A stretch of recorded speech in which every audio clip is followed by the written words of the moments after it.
The Statement of Randolph Carter, written by Howard Phillip Lovecraft, first printed May of 1920, spoken by Ryan Austin. I repeat to you, gentlemen, that your inquisition is fruitless. Detain me here forever if you will. Confine or execute me if you must have a victim to propitiate the illusion you call justice. But I can say no more than I have said already. Everything that I can remember, I have told with perfect candor. Nothing has been distorted or concealed, and if anything remains vague, it is only because of the dark cloud which has come over my mind. That cloud and the nebulous nature of the horrors which brought it upon me. Again I say, I do not know what has become of Harley Warren, though I think, almost hope, that he is in peaceful oblivion, if there be anywhere so blessed a thing. It is true that I have for 5 years been his closest friend, and a partial sharer of his terrible researches into the unknown. I will not deny, though my memory is uncertain and distinct, that this witness of yours may have seen us together, as he says, on the Gainesville Pike, walking toward Big Cypress Swamp, at 11:30 on that awful night. That we bore electric lanterns, spades, and a curious coil of wire with attached instruments, I will even affirm, for these things all played a part in this single hideous scene which remains burned into my shaken recollection.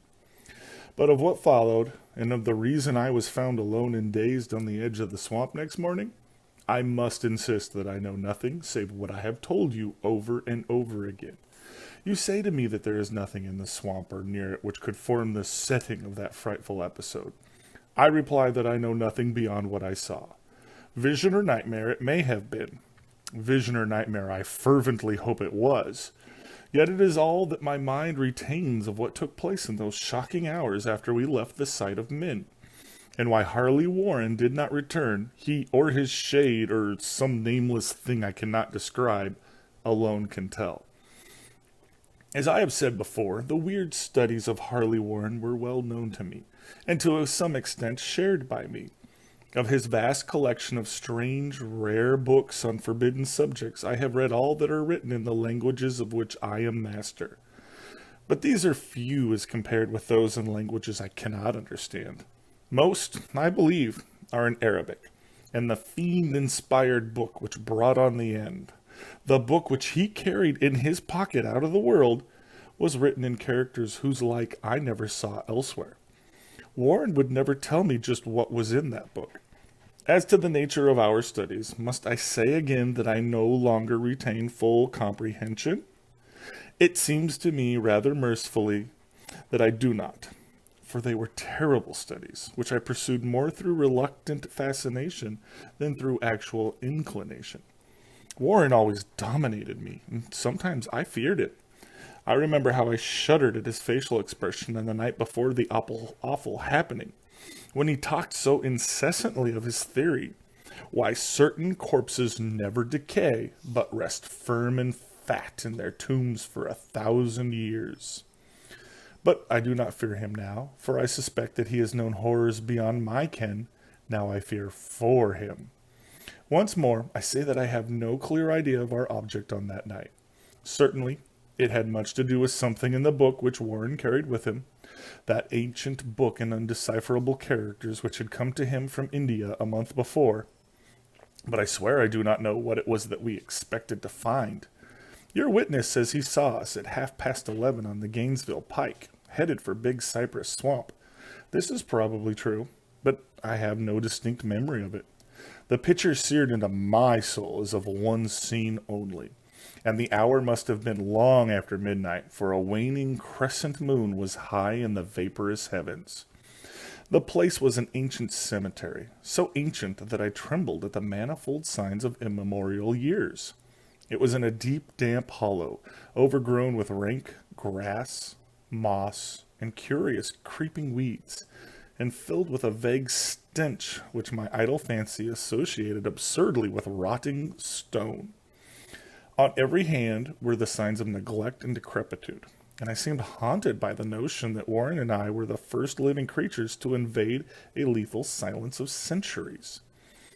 Over the valley's rim, a wan, waning crescent moon peered through the noisome vapors that seemed to emanate from unheard-of catacombs.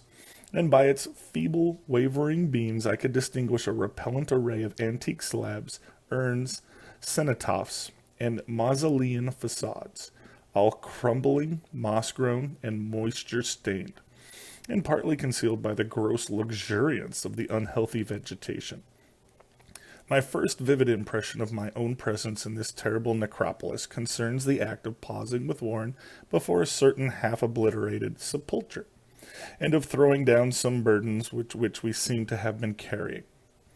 I now observed that I had with me an electric lantern and 2 spades, whilst my companion was supplied with a similar lantern and a portable telephone outfit. No word was uttered, for the spot and the task seemed known to us, and without delay we seized our spades and commenced to clear away the grass, weeds, and drifted earth from the flat, archaic mortuary. After uncovering the entire surface, which consisted of 3 immense granite slabs, we stepped back some distance to survey the carnal scene, and Warren appeared to make some mental calculations. Then he returned to the sepulchre, and using his spade as a lever, sought to pry up the slab lying nearest to a stony ruin which may have been a monument in its day. He did not succeed, and motioned to me to come to his assistance. Finally, our combined strength loosened the stone, which we raised and tipped to one side.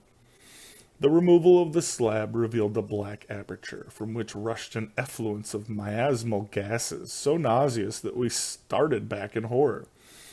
After an interval, however, we approached the pit again and found the exhalations less unbearable.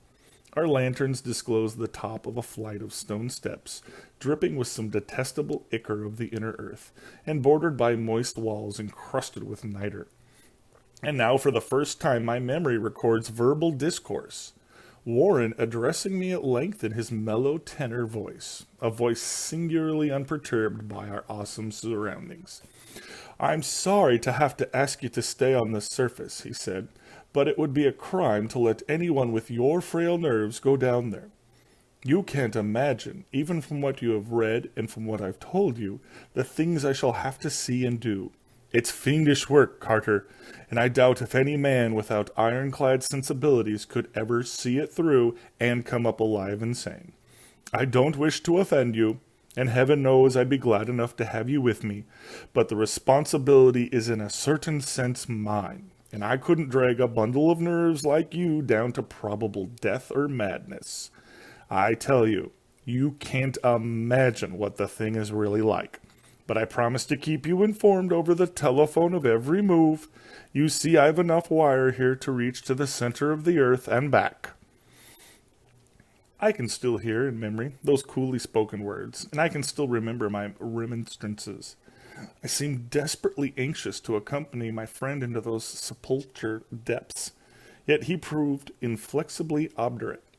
At one time he threatened to abandon the expedition if I remained insistent, a threat which proved effective, since he alone held the key to the thing.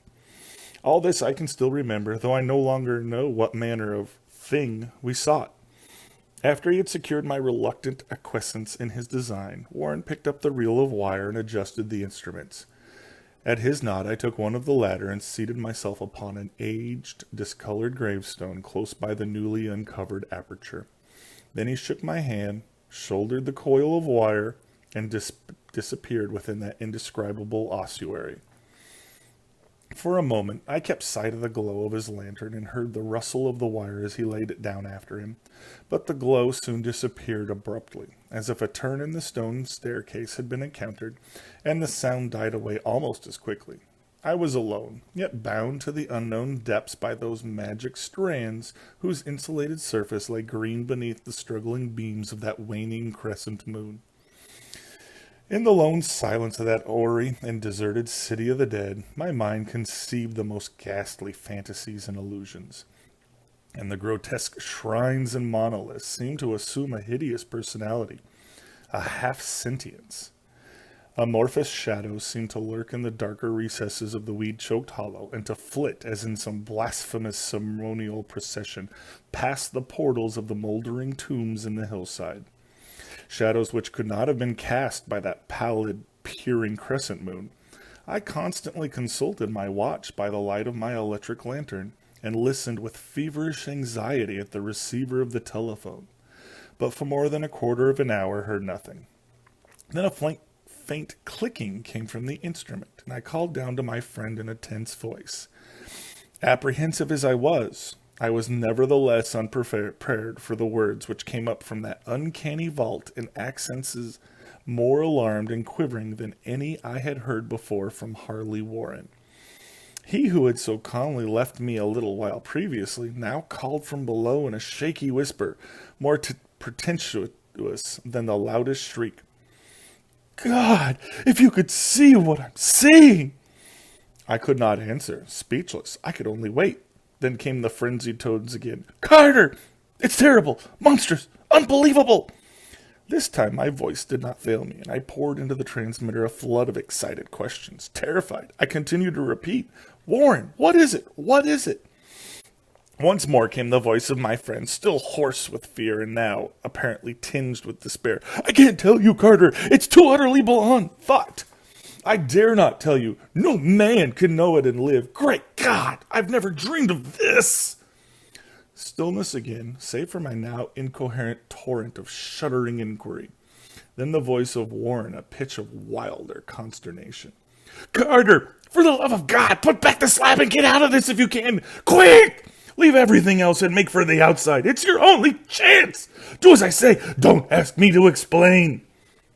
I heard, yet was able only to repeat my frantic questions.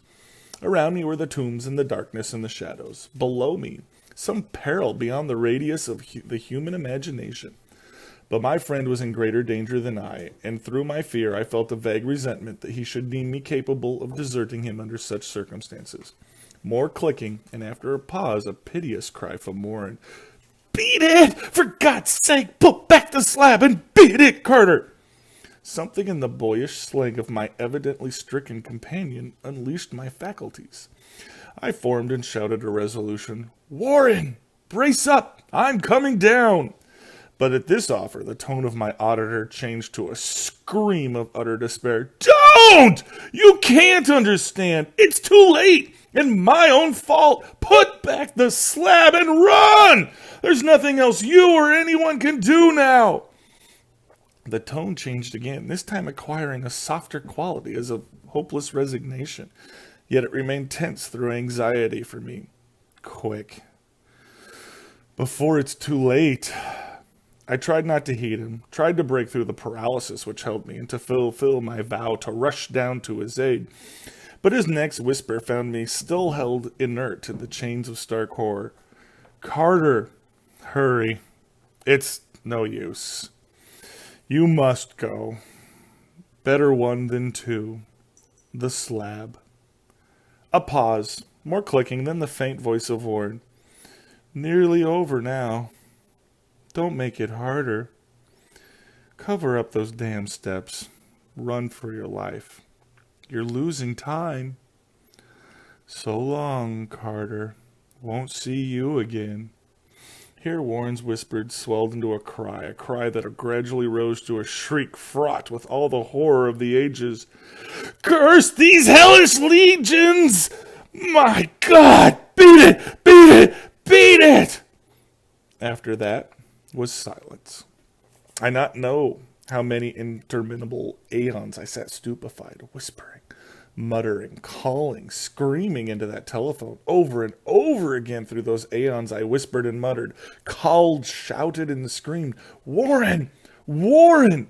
Answer me! Are you there? And then there came to me the crowning horror of all. The unbelievable, unthinkable, almost unmentionable thing. I have said that aeons seemed to elapse after Warren shrieked forth his last despairing warning, and that my only cries now broke the hideous silence. But after a while there was a further clicking in the receiver, and I strained my ears to listen.